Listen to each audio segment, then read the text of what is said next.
সুভদ্রাকে প্রথমে ডেকে নিচ্ছি আমাদের সঙ্গে। শ্রী প্রচেত গুপ্ত নিজের সম্বন্ধে বলেন, আমার বাবা ক্ষেত্রগুপ্ত, মা জ্যোৎস্না গুপ্ত এবং সঙ্গে সর্বক্ষণ যিনি রয়েছেন তার নাম মিত্রা গুপ্ত।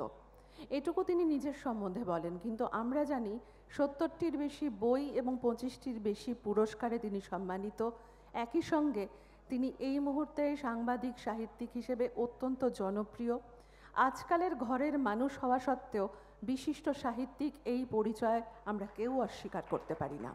শ্রী প্রচেত গুপ্ত রয়েছেন আমাদের সঙ্গে মঞ্চে। রয়েছেন শ্রী চন্দ্রিল ভট্টাচার্য।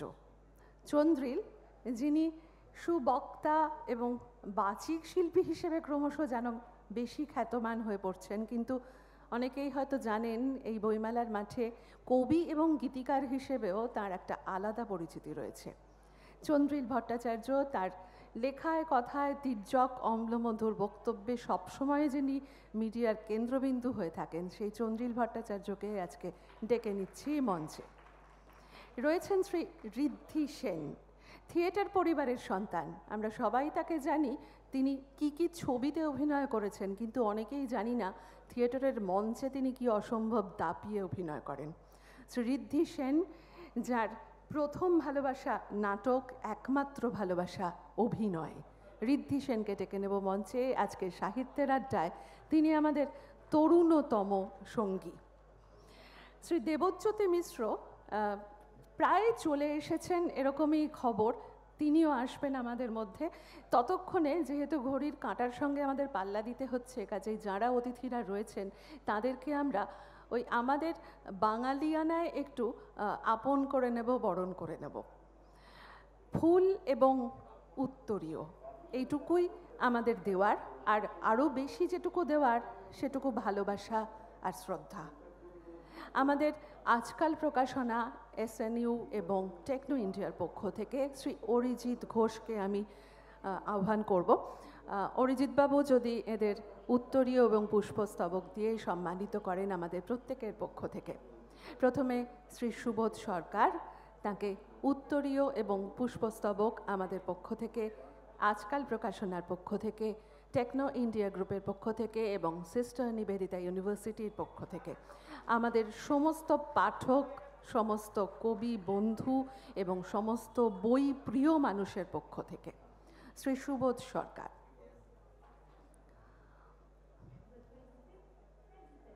শ্রী প্রচেত গুপ্ত, আমাদের ঘরের মানুষ, সাংবাদিক সাহিত্যিক তো বটেই, তার সঙ্গে ছবি তুলতে গেলেই বলেন অফিসে তুলে নিস, এখন নয়। কিন্তু আমরা সেই পরিচয়ের বাইরেও তাকে জানি, তার কি বিপুল বিশাল পরিচিতি এবং জনপ্রিয়তা।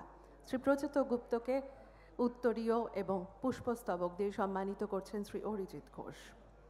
শ্রী চন্দ্রিল ভট্টাচার্য, কবি, গীতিকার, সুবক্তা, সুলেখক, সুসাহিত্যিক চন্দ্রিলদা আমাদের মধ্যে উপস্থিত। চন্দ্রিলদাকে আমরা আমাদের মধ্যে পেয়েছি, এটা সত্যিই আজকের সাহিত্যের আড্ডার একটা অন্যতম আকর্ষণও বটে। ঋদ্ধি সেন, বয়সে তরুণতর এই সদস্য আজ আমাদের মধ্যে উপস্থিত, কাজেই তাকেও আমরা সম্মানিত করছি, আমরা নিজেও সম্মানিত হলাম। আজকের পরেও হয়তো আমরা আবারও এদের প্রত্যেককে পাব। আমি সঞ্চারী মুখোপাধ্যায়কে ডেকে নিচ্ছি মঞ্চে, কারণ আজকে ডাক বাংলা পত্রিকার সম্পাদক হিসেবে দেবজ্যোতিদা চলে এসছেন, শ্রী দেবজ্যোতি মিশ্র। তাকে ডাকার প্রয়োজন পড়ে না, কারণ তিনি জানেন মিউজিক সমস্ত বাউন্ডারি ভেঙে দেয়। কাজেই সমস্ত বাউন্ডারি ভেঙে দেবজ্যোতি মিশ্র এই মুহূর্তে মঞ্চে। আর দেবজ্যোতি মিশ্রকেও আমরা উত্তরীয় এবং পুষ্পস্তবক দিয়ে আমাদের মধ্যে আপন করে নেব। সঙ্গীতকার, কবি, দেশি বিদেশি বহু ছবিতে তার অসাধারণ সুরারোপণ, যিনি গানে বাঁচেন এবং গানকে মনে করেন একটা নন ভার্বাল মিডিয়াম হিসেবে। শ্রী দেবজ্যোতি মিশ্রও আজকের সাহিত্যের আড্ডায় স্বাগত জানাই আমরা। রয়েছেন সঞ্চারী মুখোপাধ্যায়। সঞ্চারী মুখোপাধ্যায় সুলেখিকা এবং অবশ্যই দীর্ঘ দিনের সাহিত্য সেবা। আজকের সাহিত্যের আড্ডায় সঞ্চারী দিয়ে আমাদের সঞ্চালিকা, সঞ্চারী দিয়ে এদের প্রত্যেককে ধরিয়ে দেবেন কি বলবেন, কতটা বলবেন, কেনই বা বলবেন। আড্ডার বিষয় রাখা হয়েছে সাহিত্য, কিন্তু তার সঙ্গে বই জুড়ে যাবে বইমেলা, জুড়ে যাবে পাঠক লেখক সম্পর্ক, আরও হয়তো অনেক তর্ক বিতর্ক চলবে। সব মিলিয়ে এই 1 ঘন্টা আপনাদের সঙ্গে আমরা, সঞ্চারী মুখোপাধ্যায় ডাকবাংলা পত্রিকার সম্পাদক হিসেবে এবং আমাদের অত্যন্ত প্রিয় একজন সাহিত্য সেবিকা হিসেবে। এবার সমস্ত দায়িত্বটাই আমি সঞ্চারীদির ওপর অর্পণ করছি বলা যায়, কারণ সঞ্চারীদি আগামী 1 ঘন্টা এই আড্ডা চালিয়ে নিয়ে যাবেন। আপনারা সঙ্গে থাকুন, আমি আপাতত মঞ্চের বাইরে।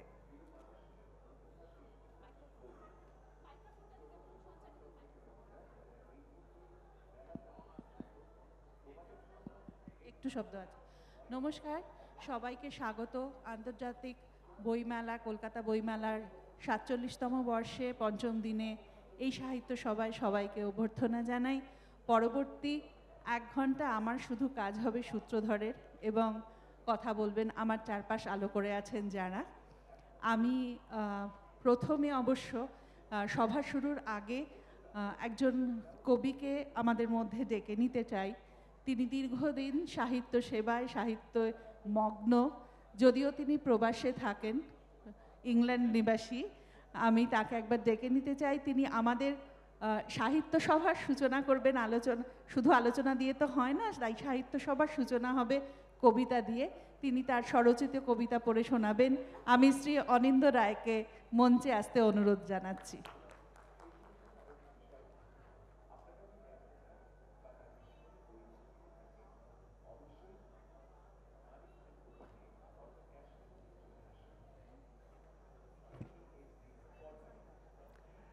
নমস্কার। উদ্যোক্তাদের আমি সকৃতজ্ঞভাবে সাধুবাদ জানাই আমাকে এই সুযোগ দেবার জন্য। এত ভালো আলোচনা সভা হবে, আপনাদের ধরে রাখবো না বেশিক্ষণ। আমি খালি 2টি কবিতা পড়তে চাই আপনাদের অনুমতি নিয়ে। প্রথম কবিতাটির নাম, আমার আওয়াজটা ঠিক আসছে তো নাকি দূরে কাছে হয়ে যাচ্ছে জানি না, ভালো আসছে? প্রথম কবিতাটির নাম মিছিলের পেছিয়ে পড়া শাড়ির আলাপ। আমার মতো তোমারও বুঝি স্ত্রীকে ঠকাতে বিবেকে বাঁধে, সুন্দরী মেয়ে দেখলে তবু ফষ্টি নষ্টি ইচ্ছে জাগে, মার্কস এঙ্গেলস লেনিন পড়ে সাম্যবাদেই আস্থা গাড়া, জিভে গোপন ছোকছোকানি চাটন দিতে সিংহভাগে। আমার মতো তোমারও বুঝি মাল টানলে খিস্তি ছোটে, পরের ভোরে পরিশীলিত ফের যে আবার রাবীন্দ্রিকী, বারুদ পোড়া বিদ্রোহী হাত ধ্বংস করো লিখতে বসে, অক্ষমতায় উজাড় করে বোতল আঁটা কেবল শিখি। আমার মতো তুমিও বুঝি শরীর নিয়েই আতুপুতু, অথচ জানো মহাকালের নেকড়ে দাঁতে ছিঁড়বে লাশ, মনের মধ্যে প্রগাঢ় নীল প্রলাপ বকে তুমিও বুঝি নিজের পিঠে চাবুক মেরে লাল করেছ এই আকাশ। ধন্যবাদ। আর আরেকটি কবিতা পড়ছি, এটি শেষ কবিতা, রঙ্গ 1989 সংস্করণ। এটি 1989 সালে লেখা। এটি রবীন্দ্রনাথের রঙ্গ আছে, এত বড় রঙ্গ, জাদু এত বড় রঙ্গ। উনি তাতে 4টে রকম অ্যাসপেক্ট দেখাচ্ছিলেন। 4 মিথ্যে চমক, তোমার সবের থেকে মিথ্যে হলো তোমার বাপের বাড়ি চলা, এরকম সব বলছিলেন। তা আমি 4টে না করে 3টে ফ্যাক্টর, যাকে বলি কি অ্যাসপেক্ট, নিয়ে একটা মজা করে কবিতা লিখেছি রঙ্গ নিয়ে। রঙ্গ 1989 সংস্করণ। এত বড় রঙ্গ জাদু, এত বড় রঙ্গ, 3 কবি দেখাতে পারো যাব তোমার সঙ্গ। রবীন্দ্রনাথ শ্রেষ্ঠ কবি, অন্য শেক্সপিয়ার, আর এক সে ম্যাজিক গদ্য কমল মজুমদার। এত বড় রঙ্গ জাদু, এত বড় রঙ্গ, 3 রূপ দেখাতে পারো যাব তোমার সঙ্গ। রাতের প্যারিস, দিনের রোম, সুন্দরের সেরা, তাদের থেকেও রূপের হলো সদ্য স্নাত মেয়েরা। এত বড় রঙ্গ জাদু, এত বড় রঙ্গ, 3 টান দেখাতে পারো যাব তোমার সঙ্গ। কারে মন এপার বাংলা ওপার ভালোবাসা, নীল কেড়ে সব ছিনিয়ে শিশুর চোখের ভাষা। এত বড় রঙ্গ জাদু, এত বড় রঙ্গ, তিন জ্বালা দেখাতে পারো যাব তোমার সঙ্গ। মৃত্যু চিন্তা, ব্যর্থ প্রেম, আর না হওয়া বিপ্লব, এ তিন জ্বালার খ্যাপা কুকুর তাড়িয়ে ফেরে সব। নমস্কার। অনেক ধন্যবাদ অনিন্দ্যবাবু আমাদের সঙ্গে আপনার কবিতা ভাগ করে নেওয়ার জন্য। আমি এবার মূল আলোচনায় ফিরে আসছি। যেহেতু বইমেলায় এই আলোচনা হচ্ছে, ফলে বইমেলা কেন্দ্রিক এবং বই কেন্দ্রিকই এই আলোচনা হবে, এটা আমরা ধরেই নিতে পারি, এবং আজকের বিষয়টাও সেই রকমই। আমার প্রথম প্রশ্ন সবার কাছে আমি ফিরে আসব যে বইমেলায় বই বিক্রি হচ্ছে অনেক, বই পড়া বেড়েছে কি? আমি প্রথমেই সুবোধদাকে অনুরোধ করব এই বিষয়ে বলতে। বই বিক্রি অনেক বেড়েছে, সেই অর্থে বই পড়া বেড়েছে কি?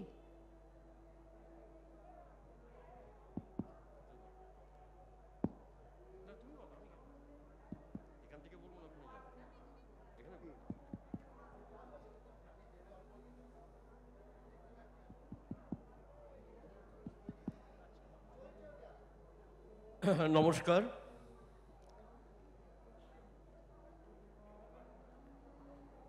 আমার সঙ্গে যারা আজকে আলোচনায় আছেন তাদের সবাইকে আমার শ্রদ্ধা। তাদের কথা আপনারা শুনতে এসেছেন,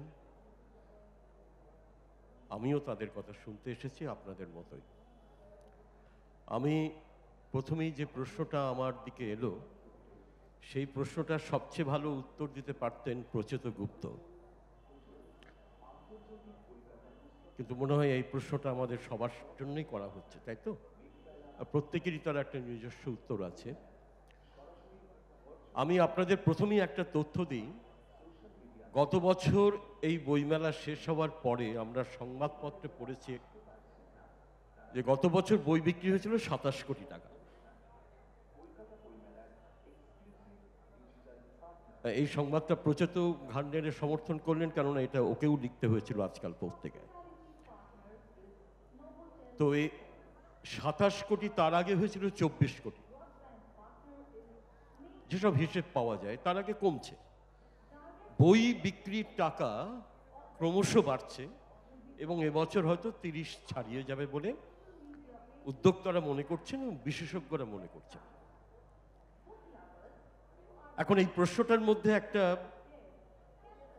একটা টুইস্ট আছে। একটা প্রশ্নটা হচ্ছে এই যে কি ব্যাপার, এত তো বিক্রি হচ্ছে কিন্তু পড়ছে কে? আসল জায়গায় তো হচ্ছে কি, পড়াশোনা কি হচ্ছে? বইটই পড়ছে, বই তো কিনে নিয়ে যায় সবাই। এটা খুব খাঁটি প্রশ্ন। এখন দেখুন, এই 27 কোটি টাকার মধ্যে কিন্তু বেশিটাই ইংরেজি বইয়ের টাকা।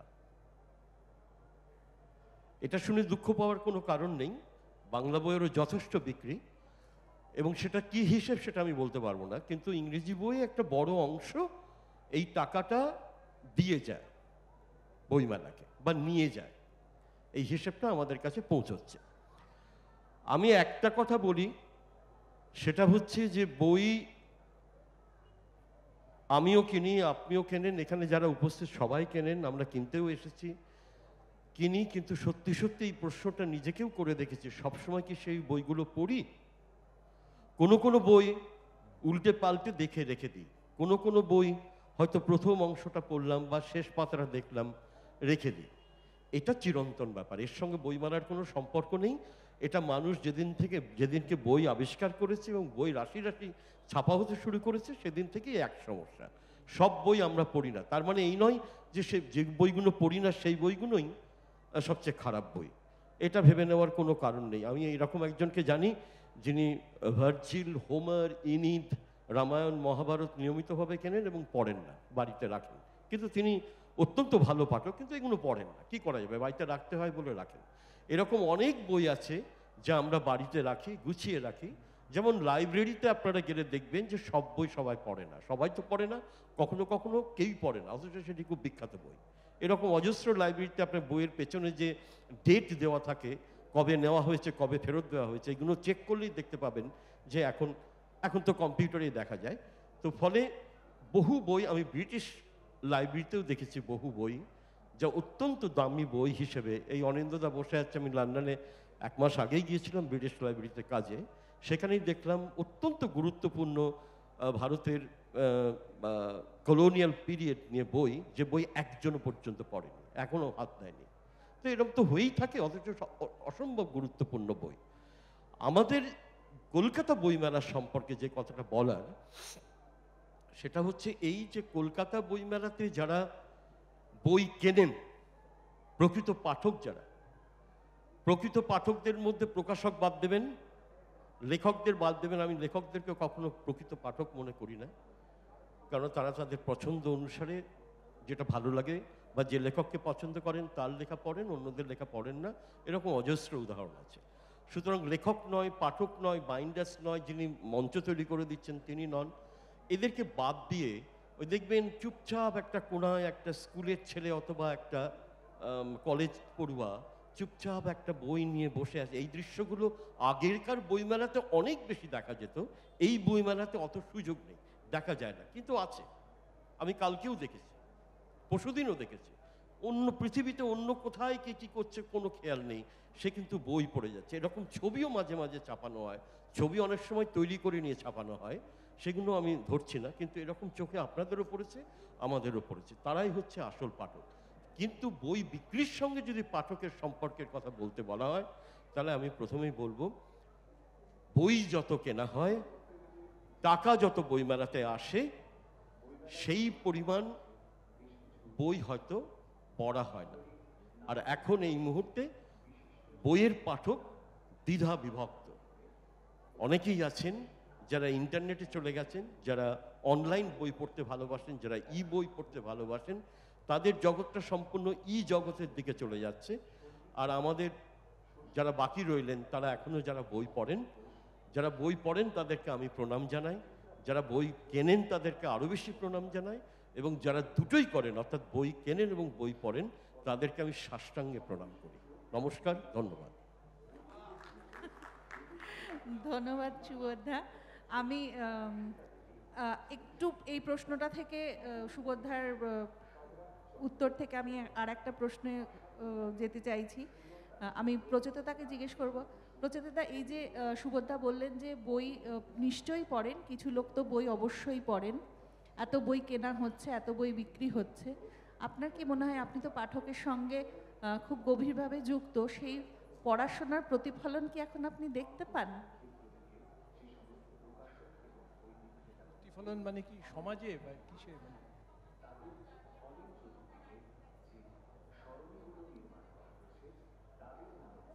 নমস্কার, শুভ সন্ধ্যা। আমি মঞ্চে যাদের সঙ্গে বসে আছি, সব দিক থেকে তারা নানাভাবে খুব গুণীজন এবং আমাদের সকলের খুব পরিচিত জন।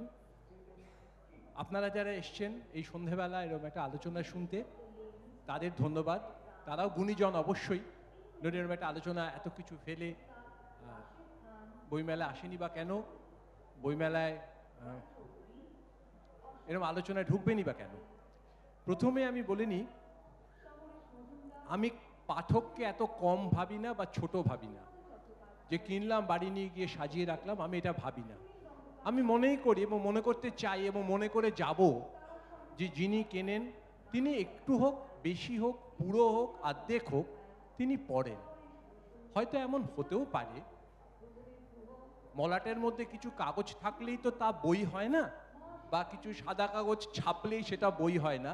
সেটা হয়তো পাঠক কেনার পর কোনো কোনো পাঠক হয়তো বোঝেন, তখন হয়তো সেটা প্রত্যাখ্যান করেন, কিন্তু মূলত তিনি পড়ার জন্যেই নিয়ে যান।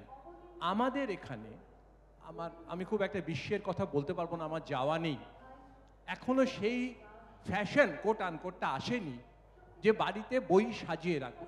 সত্যি কথা বলতে কি, কার্যত খুব আমরা এখানে এখন খুব একটা দেখতেও পাই না, মানে বই আছে, বই রইল, এটা খুব কতিপয় মানুষ এটা নিয়ে গর্ববোধ করে বা আনন্দিত হয় বা এটা নিজের ভালো লাগে। এটা নিয়ে সাজিয়ে রাখবোর পদ্ধতি কায়দা বোধহয় এখনো ততটা ব্যাপক নয়, আমি যেটুকু জানি। হতে পারে, আমি যেটুকু জানি। আমি যখন, এবং প্রতিফলন এর মধ্যেই এই যে সঞ্চারীর প্রশ্নটার উত্তরও তার মধ্যে আসবে। আমি যখন মেদিনীপুরে সাহিত্য উৎসব বা আমি জলপাইগুড়ির সাহিত্য উৎসবে যাই এবং যে কোনো অনুষ্ঠানে আমি যখন কোনো অনুষ্ঠানে দেখি যেখানে আমি সুভদ্রা আমার সঙ্গে থাকেন, সে অনুষ্ঠানে আসার কথা, সুভদ্রাকে মঞ্চ অবধি নিয়ে আসতে অসুবিধে হয়। শুধু কি ভিড়ের জন্য অসুবিধা হয়, তিনি পরিচিত বলে অসুবিধা হয় তা নয়। সুভদ্রাকে নানা জায়গায় ছেলে মেয়ে ছোট বড় তারা আটকে রাখে, তারা আটকে রাখে, প্রশ্ন করে, ছবি তোলে তো বটেই, এখন ক্যামেরা হয়ে গেছে, অটোগ্রাফ তো নেয়, এই কবিতা সেই কবিতা। তো তারা একটা কবিতা একেবারে না পড়ে, তার কোনো প্রতিফলন তাদের মধ্যে না হয়, তারা কোনো ভালো না বেসে, জীবনের কোনো সত্য না বুঝে একটা কবিকে ঘিরে ধরছে। এবং আমরা বিরক্ত হতাম, সুভদ্রার বোধহয় মনেও থাকবে, সুভদ্রার সঙ্গে আমি সকালে বেড়াতে গিয়েও তাই দেখেছি। একেবারে আকাশ থেকে, উনি তো তারকা নন যে চোখের পর্দায় দেখি বা হোর্ডিংয়ে দেখি। আমি তখন বুঝি যে কবিতার মতো বিষয়, প্রবন্ধ কবিতা খুব কঠিন বিষয়, তো মানে তাতে জনপ্রিয় হয়ে যাওয়া কোনো কারণ ছাড়া আমার মনে হয় না। আমার মনে হয় না যখন চন্দ্রিল কিছু বলেন তার শ্রোতা সংখ্যা শুনি এবং জানি প্রচুর বাড়ে। যে বই পড়ে না, চন্দ্রিল যে কথা বলেন, যেভাবে বলেন, এবং যা উত্তরোত্তর বৃদ্ধি পাচ্ছে ওর শোনার বাড়ে সংখ্যায়, যিনি বই পড়েন না, বই বস্তুটি সম্পর্কে জানেন না, সে চন্দ্রিল ভট্টাচার্যের কথা শুনে তার স্বাদ গ্রহণ করার যোগ্য। তাহলে যোগ্যতা বাড়ছে কেন? নিশ্চয়ই প্রতিফলন পড়ছে। আমি এরকম মনে করি না দেবজ্যোতি মিশ্র বসলে 100 বই বিক্রি হয়ে গেল শুধুমাত্র দেবজ্যোতি মিশ্রর মুখ দেখে। তিনি সলিল চৌধুরীর ওপর কি কিনেছেন, কি লিখেছেন, কি বুঝেছেন, সে কথা শোনার জন্যে যারা এসেছেন তাদের মধ্যে অন্তত বেশি, সব কিছুরই তো একটা ব্যতিক্রম থাকে। আমি এটা বিশ্বাস করতেও ভালোবাসি যে তিনি মুখ তুলতে পারছেন না, সই করে যাচ্ছেন, এমনি করে যাচ্ছে, দূর বহরমপুর থেকে সে বই কিনে নিয়ে যাচ্ছে, ওখান থেকে ওই জেলা থেকে বই কিনে যাচ্ছেন। আমার মনে হয় না ঋদ্ধি এমন কাজ করে, এমন থিয়েটার করে, এমন ছবিতে সে অভিনয় করে, এবং তার যে এই অতি অল্প বয়সায় এত ভালোবাসা সে বাঙালির মননের ছেলেমেয়েদের পেয়েছে, এর পিছনে তো একটা পড়াশুনো আছে। ওর পড়াশুনো শুধু বলছি না, যে ধরনের কাজ ও করে সেটা বোঝার, তার স্বাদ নেওয়ার ক্ষমতা তো আছে। আমি মনে করি না সেটা বই না পড়ে হয়। আমি মনে করি তার প্রতিফলন প্রতিদিন বাড়ছে, প্রতিদিন কোনো না কোনোভাবে বাড়ছে। এটা ঠিক ওইভাবে দাঁড়িপাল্লায় বা একটু স্পঞ্জে হাত লাগিয়ে টাকা গোনার মতো করে গোনা যাবে না।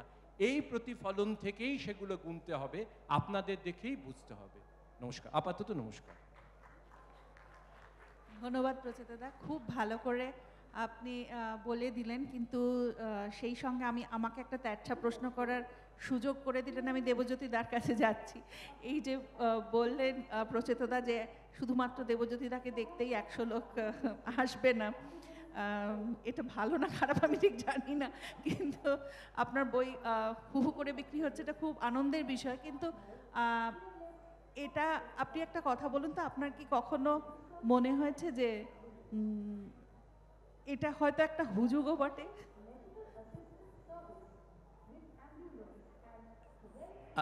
আমি শুনছিলাম, আমার সুবোধ আমার থেকে বড় কি ছোট আমরা দেখবার চেষ্টা করিনি, উইকিপিডিয়া খুলে কখনো দেখিনি, আমরা মঞ্চেই দেখা হয়েছে, মানে আমাদের আলাদাও দেখা হয় কিন্তু মঞ্চেই দেখা হয়। আর প্রচেত রয়েছে, আমি ওর পাঠক, ও বলুক যে কোন বইটা তুমি পড়েছো বা কোন লেখাটা শেষ পড়েছো, আমি বলে দিতে পারবো। আর আমার এখানে সবাই যারা রয়েছে তাদের প্রত্যেককে আমার ভালোবাসা জানাই। সঞ্চারী, তোমাকেও ভালোবাসা জানালাম। পাশেই বসে আছে চন্দ্রিল, আর চন্দ্রিলের আমি বড় ভক্ত। সেটা কিন্তু বহু বছর ধরে, মানে সেটা কিন্তু বছর 30 হবে বোধহয়, যখন চন্দ্রিলের সঙ্গে আমার দেখা হয়েছিল সুইনো স্ট্রিটে প্রথম দেখা হয়েছিল, তখন থেকে ভক্ত। না, আমার এই কথাটা মনে হয় সুবোধদা, আমার একটা ঘটনা হচ্ছে ম্যাক্স মুলারে।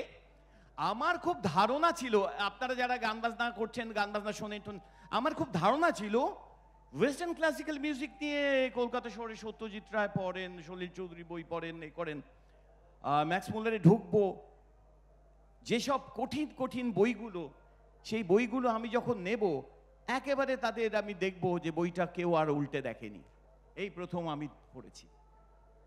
এরকম একটি জটিল রাশিয়ান কম্পোজারের একজন স্ট্র্যাভিন্সকির একটা বই নিয়ে দেখলাম পাতার পর পাতাকে এরকম করে লিখে লিখে লিখে লিখে লিখে দিয়ে গেছে।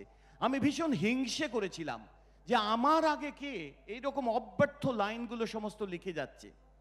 তা মুশকিল হচ্ছে সেই সময়ে লেখা হয়েছে, এখন কি লেখা হয়? মানে অর্থাৎ ওই রকম বইটা কি নেওয়া হয় যেটা নিয়ে পড়া হয়? আমি একেবারেই এই কথাটা আমার মনে হয় যে এই যে যারা এখানে এসছেন তারা কি আমাদের জাস্ট, আমি জানি না, আমার এরকম কোনো কারিশমা নেই যে আমাকে দেখবার জন্য আসবে।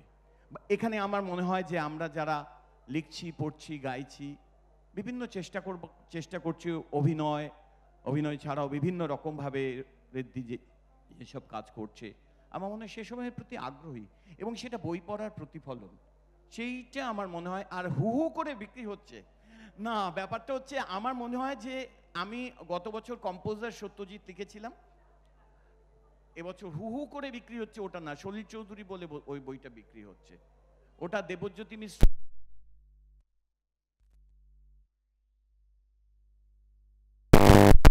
এইমাত্র চন্দ্রিল বলল ভীষণ ভালো, মানে ডিজাইনটা খুব ভালো হয়েছে, এবার বইয়ের ভেতরটা পড়ে দেখতে হবে। আমার মনে হয় সেই বইয়ের ভেতরে পড়ে যদি মানুষের ভালো লাগে। আমার একটা ঘটনা ঘটেছিল যে একটি বই আমি লিখেছিলাম, সেখানে দাঁড়িয়ে হঠাৎ একটা নাটকের আসরে একজন আমাকে হঠাৎ বলল খুব ভালো লেগেছে। আমি বললাম খুব ভালো লেগেছে, আমি ওই নাটকটার মিউজিক করেছিলাম। তো নাটকটা মিউজিক করা দেখে, আমি সুমনের একটা নাটক, আর আমার মিউজিকটা না খুব সাধারণ হয়েছিল, মিউজিকটা মানে খুব কাজকর্মের জন্য। হঠাৎ বললেন যে ওই যে বইটা ওই যে লিখেছেন না। আমি বললাম কি লিখেছি, আমি তো নাটকের মধ্যে লিখিনি। তখন বুঝলাম রেফার করছে আমার একটা আগের বইয়ে, একদা জাহ্নবী তীরে বইটার রেফার করছে। আমি বললাম বাবা ওই বইটা পড়েছে, আমি ওকে আরো একবার দেখতে চাই। তার কারণ এই প্রতিফলনগুলো আমার বিভিন্ন রকমভাবে, আমার মনে হয় না যে বই পড়া কমেছে, বই পড়া বিভিন্ন ভাগ হয়েছে, যেটা বলছে দুটো ভাগে ভাগ হয়েছে, বিভিন্ন রকমভাবে হয়েছে, কিন্তু পড়া কমে গিয়েছে এইটা আমার ভাবতে ইচ্ছে করে না। আমি ভাববো না, আমি মনে করবো বই পড়ে মানুষ। ধন্যবাদ দেবজ্যোতিদা। আমি এবার চন্দ্রিলের কাছে যাব এবং এই যে আলোচনাগুলো হচ্ছে সেইগুলোর নির্যাস সম্পর্কে জানতে চাইবো যে বইমেলা কি বার্ষিক হুজুগ, নাকি বই পড়া বেড়েছে না কমেছে, এ বিষয়ে আপনার মত কি? নমস্কার জানাই সবাইকে। এই প্রশ্নটা তো আমার ধারণা এখানে যারা আছেন, যারা নেই, যারা সাহিত্যের সঙ্গে কোনোভাবে সম্পৃক্ত বা যারা কথাবার্তা বলেন, তারা অন্তত 23,000 বার এই প্রশ্নের উত্তর দিয়েছেন। এই বইমেলা এলেই এই প্রশ্নটা হয় যে আচ্ছা লোকে কি বই পড়ে। এখন কথা হচ্ছে কোনো পরিসংখ্যান দিয়ে তো বোঝা যাবে না, এবং যেরকম সুবোধদা বললেন, প্রচেতদা বললেন, দেবুদাও বলল যে প্রচুর বই বিক্রি হচ্ছে, এতে কোনো সন্দেহ নেই। পরিসংখ্যান বলছে যে বই বেশি বিক্রি হচ্ছে, তার মানে লোকে বই পড়ছে নিশ্চয়ই। বইটা নিচ্ছে কি করে? সেই অচলপত্রে লেখা হতো যে বড়দের পরিবার এবং ছোটদের দুধ গরম করিবার একমাত্র কাগজ, কাভারে লিখে দিতেন দীপ্তেন্দ্র কুমার সান্যাল। তো এখন তো তার দরকার নেই, গ্যাস আছে, ফলে বইটা যে অন্য কারণে নিয়ে যাচ্ছে তা নয়, হয়তো পড়ার জন্যই নিয়ে যাচ্ছে। কিন্তু প্রশ্ন হচ্ছে পড়ছে কি? এর তো কোনো ক্ষেত্র সমীক্ষা হয়নি। এটা তো কেউ বাড়ি বাড়ি গিয়ে দাদা আপনি কটা বই পড়েছেন, তাহলে এই 13 নম্বর পাতা থেকে উত্তর দিন বলেনি কেউ। তা আমরা জানি না যে বই পড়ছে কিনা। আমরা যে বড়জোর যেটা করতে পারি, চারপাশে তাকিয়ে একটা আন্দাজ করতে পারি। প্রচেতদা যা বলেছেন, দেবজ্যোতিদা যা বলেছেন, তা হচ্ছে তারা বিশ্বাস করতে চান যে লোকে বই পড়ছে। এ হচ্ছে আমি মানুষের প্রতি বিশ্বাস হারানো পাপ, এরকম একটা কোটেশন বললুম। আমি চাই যে এটা হোক, চাই যা হোক, আর বাস্তবে যা হচ্ছে তার মধ্যে মিল থাকতে পারে, নাও থাকতে পারে। সুবোধদা যা বলেছেন তার সঙ্গে আমি সম্পূর্ণ একমত। চিরকালই মানুষ বই কিনেছেন অনেক আর পড়েছেন কম, সে তো বটেই। একজন খুব বড় মানুষ ছিলেন, তার বাড়িতে প্রচুর বই সাজানো। তখন একজন বললেন আচ্ছা আপনি কি এই বইগুলো পড়েছেন? তো না। তাহলে সাজিয়ে রেখেছেন কেন? বললেন দেখুন বিকিরণ হয়, একটা রেডিয়েশন হয়, তো একটা জিনিস রাখলে তার থেকে একটা রেডিয়েশন হয়, তার একটা সুবিধে আছে। এইবার এই যে প্রশ্নটা, এটা কিন্তু আগেও করা হতো। আচ্ছা, টেলিভিশন এসে গেছে, লোকে কি বই পড়ছে? সিনেমা এসে গেছে, লোকে কি বই পড়ছে? কারণ লোকের একটা গূঢ় সন্দেহ ছিল, লোকে সংস্কৃতির কাছে আসে কি জন্যে? আসলে আসে সময় কাটাবার জন্য। খুব কম লোক গভীরতার প্রত্যাশী হয়ে সংস্কৃতির কাছে আসে। আমার সময়টা যেন ভালো কেটে যায়। এবার আগে একটা বই ছিল, একটা ছোট্ট বাচ্চা, আমি তাকে বলেছিলাম, আচ্ছা তুমি সারাদিন মোবাইল দেখছো কেন? আমরা জানো ছোটবেলায় কত বই পড়তাম। তখন সে আমার দিকে তাকিয়ে বলেছিল, তার কারণ তোমাদের ছোটবেলায় মোবাইল ছিল না। এটা অত্যন্ত ঠিক উত্তর। আমরা কি একটা মোবাইল পাশে আছে আর একটা বই পাশে আছে, এই অবস্থায় মোবাইল ত্যাগ করে না আমি আজ তলস্তয় পড়বো, কে ইউটিউব দেখবে, ছি, কে হোয়াটসঅ্যাপে চুটকি পড়বে, ছা, এরকম কি হয়, এই বলে বই বেছে নিয়েছিলাম? তা তো নয়। আমাদের সময় মূল বিনোদনটা ছিল বই, তারপর টেলিভিশন প্রচুর লোক দেখতেন টেকতেন। এখন মানুষের কাছে বিনোদন এমনভাবে চলে এসছে, এবং সেই বিনোদন দৃশ্যশ্রাব্য অডিও ভিজুয়াল মিডিয়াম যেভাবে চলে এসছে, তাতে একটা লোক সেইটা ছেড়ে বই পড়বে এইটা ভাবা শক্ত। এইবার দেখা যাক যে আমরা কি করে বুঝবো যে বই পড়ছে না? হয়তো পড়ছে, নিয়ে গিয়ে পড়ছে। এখন বই পড়লে সাধারণত একটা লোকের মধ্যে আমরা ধরে নিই যে ভাষা সম্পর্কে একটা ধারণা জন্মায়। মানে একটা কেউ সুবোধ সরকারের ঋক্ষমেশ কথা পড়লো, একটা কেউ প্রচিতগুপ্তর একটা বই পড়লো, একটা কেউ অমুক একটা বই পড়লো। এইবার তার মধ্যে একটা ভাষা কি করে প্রয়োগ করতে হয়, বাংলা ভাষাটা কতদূর যেতে পারে। এই যে অনিন্দবাবু যে কবিতাটা পড়ছিলেন, সেখানে এক জায়গায় বলেছিলেন যে ম্যাজিকের মতো গদ্য লেখেন কমল কুমার। আমাদের সময় কমল কুমার বুঝি না বুঝি একটু পড়ে নেওয়ার একটা চল ছিল, একটা দুটো লেখা পড়তে হবে, তা নইলে আড্ডায় যথেষ্ট ইন্টেলেকচুয়াল হিসেবে প্রতিষ্ঠা পাওয়া যাবে না। এখনকার মতন আতেল বললেই তাকে অনেক দূরে থাকবি, কোনোদিন প্রপোজ করবি না, এরকম একটা নিয়ম ছিল না তখনও। তো তখন আমরা 2-3 লাইন পড়তাম কমল কুমারের। এবার এই পড়লে টড়লে যেটা হয়, কথাবার্তা বা লেখালেখির মধ্যে কোথাও তার একটা ছাপ দেখা যায়, যে মোটামুটি বাক্য গঠন করতে পারে, সমাপিকা ক্রিয়া কাকে বলে জানে, শুদ্ধ বাংলা কিছুটা জানে। তা ফেসবুকে যখন আমরা কোনো লেখা পড়ি বা হোয়াটসঅ্যাপে কোনো লেখা পড়ি, বা এখনকার কোনো ছেলে মেয়ের কথা যখন মাইকে শুনি, সকলের কথা বলছি না, বেশ কিছু মানুষ অত্যন্ত ভালো কথা বলেন, লেখেনও, কিন্তু অধিকাংশের লেখা বা বলা শুনলে মনে হয় যে বাংলা ভাষা কি করে প্রয়োগ করা হয় এ বিষয়ে কোনো রকম ধারণা এর কোনোদিন ছিল বলে মনে হয় না। শুধু তাই নয়, এ বিষয়ে কোনো ধারণা থাকা প্রয়োজন আছে, একটা ভাষাকে সশ্রদ্ধভাবে তার দিকে যাওয়ার কোনো প্রয়োজন আছে। শ্রদ্ধাবান লভতে জ্ঞানম বলে একটা কথা আছে, যে যার শ্রদ্ধা থাকে সেই জ্ঞানটা সংগ্রহ করতে পারে। সেই রকম কোনো ধারণা কারোর আছে বলেই মনে হয় না। যা খুশি বলছে, যা খুশি লিখছে, এবং তারপর তার সমালোচনা করলে বিচ্ছিরি রকমভাবে একটা তাকে অপমান করছে, যে সমালোচনা করছে তার। আমার প্রশ্ন হলো, যদি লোকে বই পড়ছেই, যদি এতগুলো বই বিক্রি হচ্ছে, সুবোধ বলেছেন ইংরেজি বইয়ের থেকে হয়তো বেশি টাকা উঠছে, সেসব আমরা জানি না, বাংলা বই বিক্রি হচ্ছে, বাংলা বই পড়লো, পড়ে তারপর সে বাংলাটা একটুও বলতে পারছে না কেন, সে বাংলাটা গুছিয়ে লিখতে পারছে না কেন, এই জিনিসটা আমি বুঝতে পারি না। এবার এটা হতেই পারে যে আগেকার যুগেও, যেরকম সুবোধদা বলছিলেন, যে আগেও লোকে বই কিনতো কিন্তু মোটেই পড়তো না, হতেই পারে। কারণ আমরা যখন বলি আমরা বই পড়তাম, প্রশ্ন হচ্ছে কি বই সে পড়তো। হয়তো খুব খুব মন দিয়ে সে পড়তো কতগুলো ম্যাগাজিন, যেখানে হয়তো লেখা আছে যে এইভাবে আলু ভাজা খেলে আপনার স্বাস্থ্য ভালো হবে। হয়তো সে খুব মন দিয়ে পড়তো 101 জোকসের একটা সংকলন, সে বাড়ি নিয়ে গেছে, কৌতুক নকশা। সেই পড়াটাকে আমরা কি বই পড়া বলবো, নাকি আমরা শুধু সিরিয়াস বই পড়াকে বই পড়া বলবো? আগেকার যারা ছিলেন আমাদের বাবা মা, তারা কি কাফকা ছাড়া চান করতেন না? তারা কি কমল কুমার ছাড়া ভাত খেতেন না? ব্যাপারটা কি এইরকম? তা হয়তো নয়। যখন আমরা বিদেশ যাই, এখানে অনিন্দবাবু বসে আছেন, আমরাও জানি যে অনেকে বিদেশ, কয়েকজন সুবোধদা গেছিলেন কয়েকদিন আগে, সকলে খুব এই আমার ছেলেটা জানেন, ভাবতে পারছি না আমি আশাপূর্ণা দেবী পড়বে না, কোনোদিন সুকুমার রায় পড়বে না, হ্যাঁ এরম বলেন। কিন্তু একটু যদি খোঁচান তাহলে দেখবেন তিনিও যে খুব আশাপূর্ণা বা সুকুমার পড়েছেন তা নয়, হয়তো ইন্দ্রজাল কমিক্স পড়েছেন, সে বেতাল টেতাল সব বাঁধানো ছিল, কিন্তু এখন বড় হয়ে গেছেন, সেই জন্য বড় হওয়ার সবচেয়ে বড় সুবিধা কি, কিছু অত্যাচারের ছোট ছোট মানুষ পাওয়া যায়, এই তুই পড়ছিস না, এই তুই হ্যান করে, চিরকাল ফেল করে এসছে, সেও ছোট ছেলেকে বলে তুই জানিস না কি করে হোমওয়ার্ক করতে হয়। তো সেইভাবে সেই লোকটাও যে খুব বই পড়েছে, সাংঘাতিক অপূর্ব অসাধারণ সমস্ত লেখাপত্র পড়েছে, ননী ভৌমিকের অনুবাদে একদম সমস্ত রুশ সাহিত্য পড়ে ফেলেছিল, ব্যাপারটা তা নয়। আন্তন চেকভ সে ভালো করে বানানটা হয়তো জানে না, কিন্তু এখন বলছে যে আমরা বই পড়তাম। বই পড়তো, কি বই পড়তো সেই সমীক্ষাও কিন্তু আমরা করিনি। আগেকার যে বই মেলা, যেখানে তদ্গত হয়ে একজন মানুষ বইয়ের মধ্যে হারিয়ে যাচ্ছে, সেটা কি বই আমরা কোনোদিন ভেবে দেখিনি। না, বই তো পড়ছে বাবা, টিভি তো দেখছে না। এখন কোনো লোক যদি একটা যাচ্ছে তাই বই পড়ে, আর আরেকটা লোক সে একটা অত্যন্ত গভীর ও জটিল ওয়েব সিরিজ দেখে, তার মধ্যে কে ভালো কাজ করছে সেইটা আমরা বিচার করি না। তাই আমার মত হলো এই বিষয়ে আমরা কেউ নিশ্চিত নই যে বই পড়ছে না পড়ছে না। কেউ আমরা বাড়ি বাড়ি গিয়ে দেখিনি বই পড়ছে কি না, পড়লে কতটা মনে রাখছে, কতটা আত্মস্থ করছে, আর কতটা পড়েই ভুলে যাচ্ছে, কিচ্ছু আমরা জানি না। আমার মনে হয় আমি চারপাশে তাকিয়ে একটা নির্দিষ্ট ভাষার প্রতি শ্রদ্ধা, সেই ভাষাটা অভিনিবেশ সহকারে প্রণিধান করা, এইগুলোর স্বাক্ষর আমি খুব একটা দেখতে পাই না। তাহলে মানতে হবে পড়ছে কিন্তু পড়ে ভুলে যাচ্ছে, বা পড়ছে কিন্তু পড়ে বুঝতে পারছে না, বা পড়ছে কিন্তু ভুল জিনিসগুলো পড়ছে।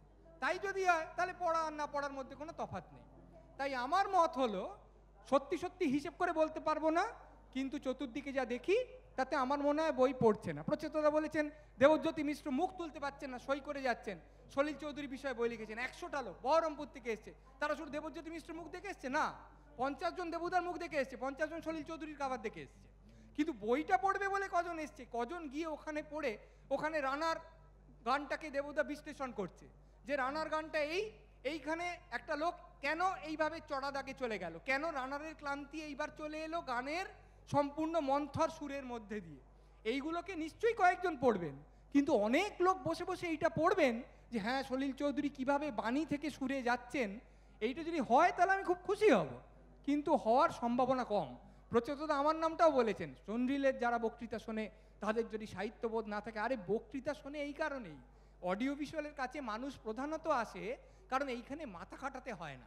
একটা লোক বলছে শুনে ফেললো, আপনাকে কেউ বললো যে এক রাজা ছিল, আপনি একটা বইয়ে পড়লেন, সঙ্গে সঙ্গে আপনার মাথার মধ্যে একটা রাজা, তার একটা বিরাট একটা সভা, সেইখানে অনেক লোক দাঁড়িয়ে আছে, এই পুরোটা কল্পনায় আপনার মন ফুটিয়ে তুলবে। এটাই হচ্ছে একটা বইয়ের জোরের জায়গা, এটাই একটা বইয়ের দুর্বলতারও জায়গা। কারণ যেই আপনি একটা ওয়েব সিরিজে প্রথম শটেই দেখবেন একটা বিরাট রাজসভা, বিশাল তার ঝাড়লণ্ঠন, রাজা বসে আছেন, এতগুলো সভাসদ, জাঁক জমক, আপনাকে কিছু বুঝতে হবে না, এটা সরাসরি আপনার মনের মধ্যে এসে প্রবেশ করে যাবে। এটাই হচ্ছে অডিও ভিজুয়ালের জোরের জায়গা।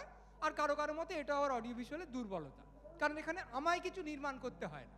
এবার মানুষ স্বভাবত অলস, সে তার গাকেও নাড়াতে চায় না। আপনি ভাবতে পারছেন বেশ কিছুদিন আগে আপনাকে চ্যানেল চেঞ্জ করতে হলে উঠে গিয়ে খটাস করে চেঞ্জ করতে হতো, এখন ভাবলেও গায়ে জ্বর এসে যায়। কখনো হয়, রিমোট ছিল না। আজ থেকে কিছুদিন পর, আজ থেকে 10 বছর পর যখন আপনারা এখানে আলোচনা করবেন, তখন আলো পাখা সমস্ত রিমোট দিয়ে চলবে। তখন আপনারা বলবেন বাবা, ভাবা যায় একদিন গিয়ে পাখাটাকে 5-এ, পাখাটাকে 3-এ, ওই আলোটা নেবানো, ওই আলোটা জ্বালানো করতে হয়েছিল।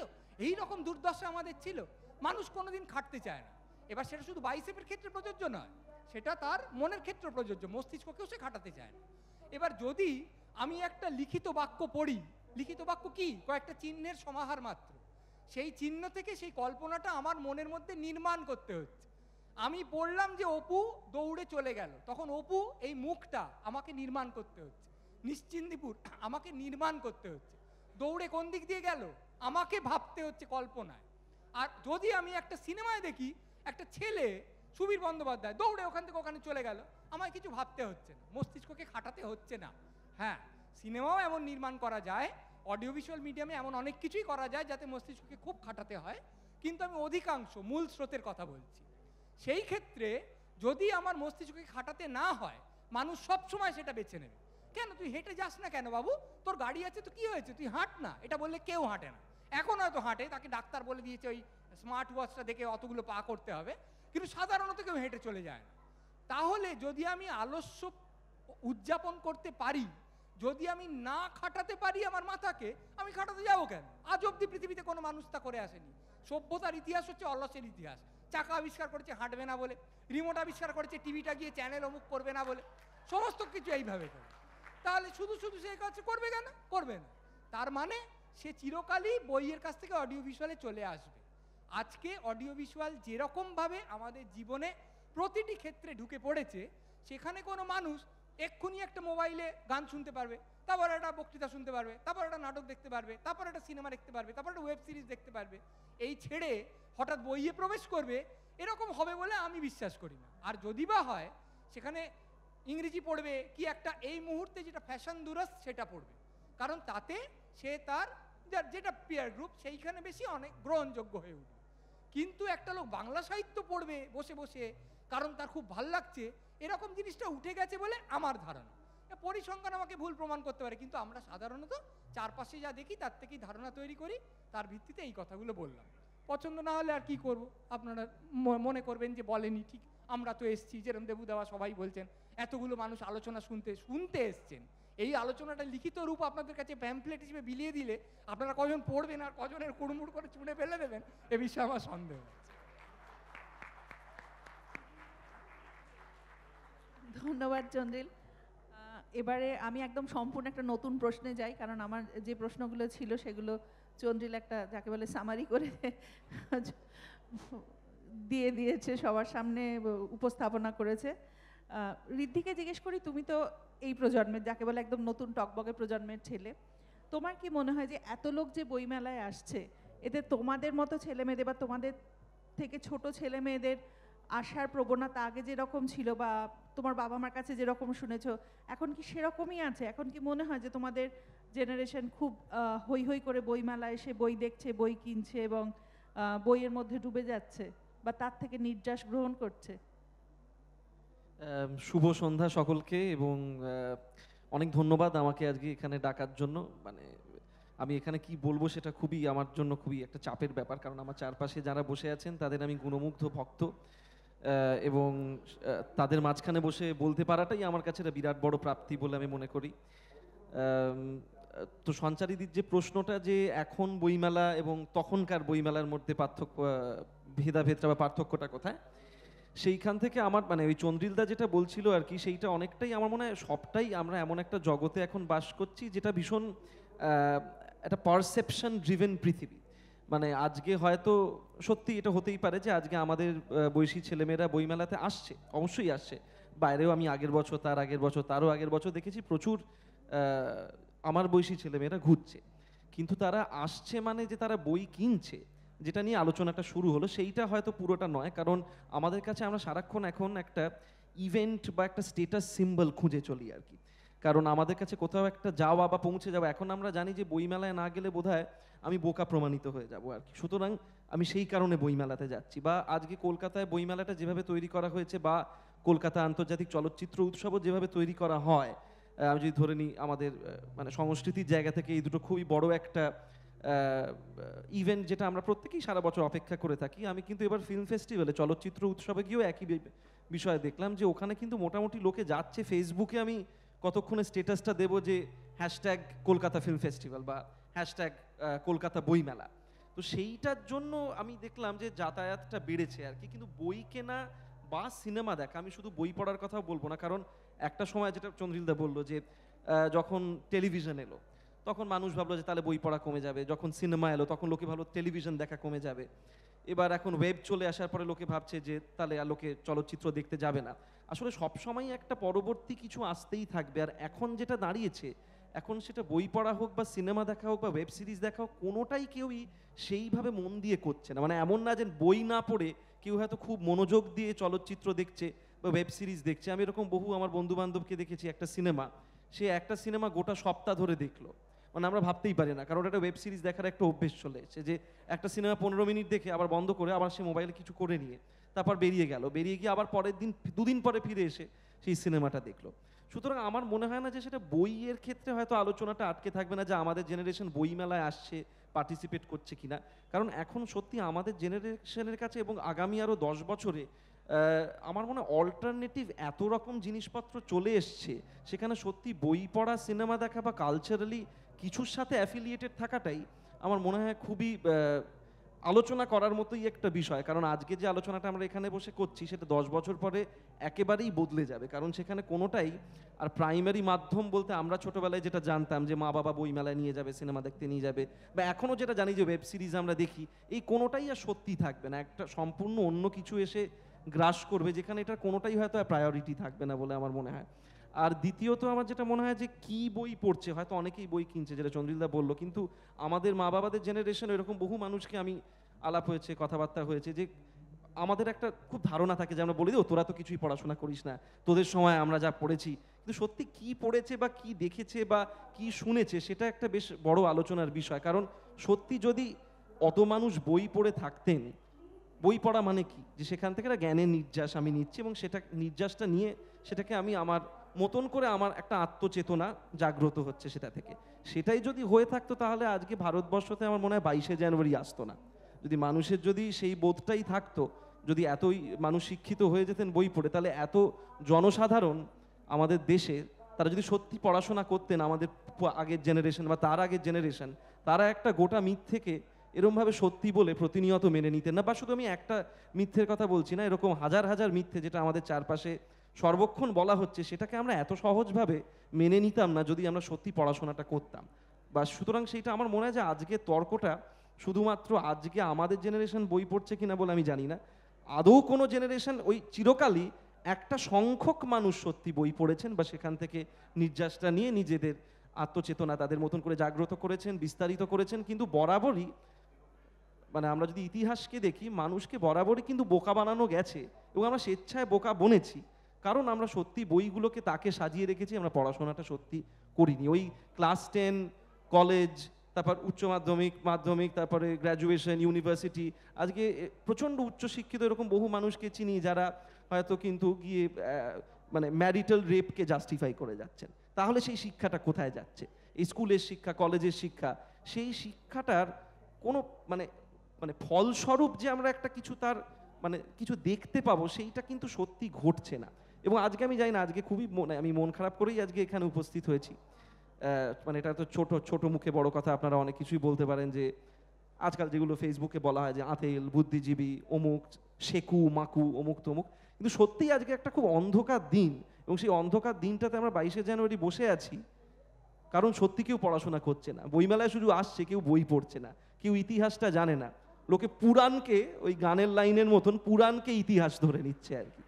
সুতরাং সত্যি আমি জানি না এটা মানে বই পড়ছে কি পড়ছে না, কিন্তু আমার মনে হচ্ছে কোনো কালেই বোধহয় সেইভাবে মানুষ বই পড়েননি। ধন্যবাদ।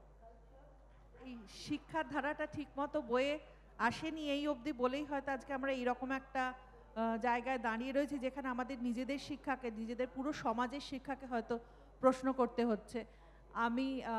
আমার মনে হয় আজকে আমরা এই আলোচনা থেকে বিভিন্ন বক্তার বিভিন্ন মতামত থেকে যেটুকু জানলাম, সেটুকু হচ্ছে আমাদের শিক্ষার নির্যাসটা সে বই পড়েই হোক বা ওয়েব সিরিজ দেখে হোক বা টিভি থেকে হোক বা আলোচনা শুনে হোক, সেইভাবে সেই আলোয় নিজেদেরকে শিক্ষিত করতে হবে। এরকম আলোচনা আগেও অনেকবার হয়েছে, হয়তো বা পরেও অনেকবার হয়েছে, কিন্তু একটা কোথাও দাগ ফেলতে গেলে সেই জায়গাটাতে বারবার বারবার আঘাত করতে হয়, তবে সেইখানে একটা গভীর গর্ত পড়ে। হয়তো আমাদের ব্রেনে, আমাদের মস্তিষ্কেও এই শিক্ষার জায়গাটা সেইভাবেই আমাদের আরও করে তৈরি করতে হবে, যেখানে আমরা মনে করব যে বারবার আঘাতের ফলে যদি 5 জনেরও চেতনা জাগে, 5 জনও যদি মনে হয় যে আমি বই পড়ে বা জ্ঞান সংগ্রহ করে শিক্ষিত হব এবং তার প্রতিফলন আমি আমার সমাজে নির্দিষ্ট ক্ষেত্রে প্রয়োগ করতে, তার নির্যাস নির্দিষ্ট ক্ষেত্রে প্রয়োগ করতে পারবো, তাহলে আমি মনে করব যে আমাদের এই আলোচনার 100.001% হলেও হয়তো মানে প্রকাশিত হবে আর কি। ধন্যবাদ সবাই এখানে আসার জন্য, সবাই আমাদের সঙ্গে এত মন দিয়ে এই আলোচনা শোনার জন্য সকলকে ধন্যবাদ জানিয়ে আমি শেষ করছি আলোচনা। আমার বক্তাদের ধন্যবাদ এবং শ্রোতাদেরও অত্যন্ত ধন্যবাদ।